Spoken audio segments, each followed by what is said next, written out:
हरे कृष्णा, राधे राधे। नमस्कार दोस्तों, आज मैं आपको अधिक मास की कहानी सुनाने जा रही हूँ, तो प्रेम से बोलिए श्री कृष्ण भगवान जी की जय। एक सास और बहू बड़ी ही गरीबी में अपना जीवन व्यतीत करते थे। उनका एक पुत्र था जो वास्तव में सूर्य भगवान का अवतार था।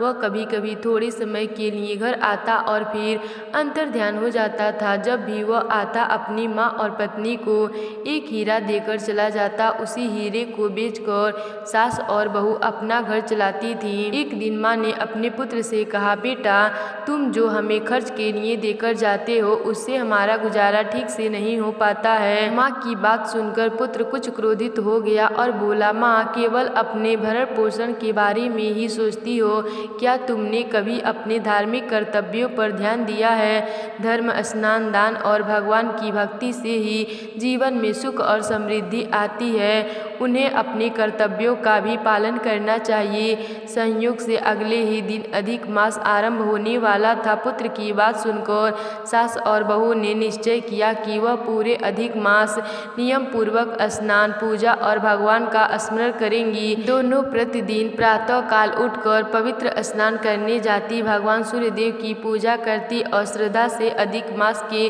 नियमों का पालन करती। इसी प्रकार पूरा अधिक मास बीत गया। जब अधिक मास समाप्त होने लगा, बहू ने सूर्य स्वरूप अपने पति से कहा, स्वामी अब अधिक मास का उद्यापन भी कर दीजिए। जैसे ही बहू ने अपनी इच्छा प्रकट करी, वैसे ही उसके घर में मानो कंचन की वर्षा होने लगी। घर धन धान्य, सुख, समृद्धि और वैभव से भर गया। सास और बहू ने बड़े प्रेम से और श्रद्धा से अधिक मास का पूजन किया तथा सूर्य भगवान की आराधना करी।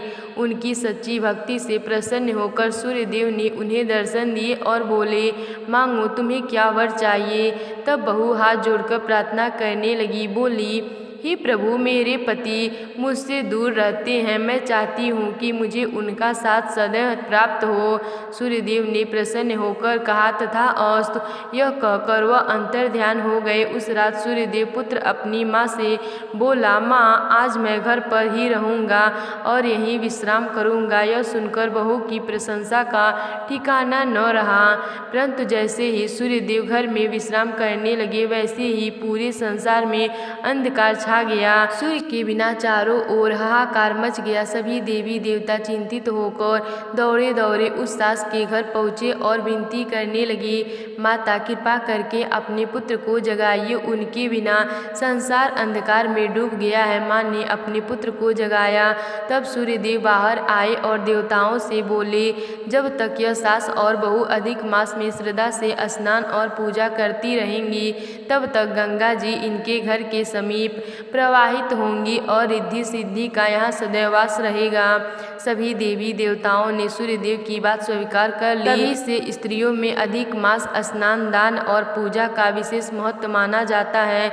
जो श्रद्धा और नियम पूर्वक अधिक मास का पालन करता है, उसके पाप नष्ट हो जाते हैं, घर में सुख समृद्धि आती है और अंत में उसे उत्तम लोक की प्राप्ति होती है। तो प्रेम से बोलिए सूर्य भगवान की जय, पुरुषोत्तम भगवान की जय।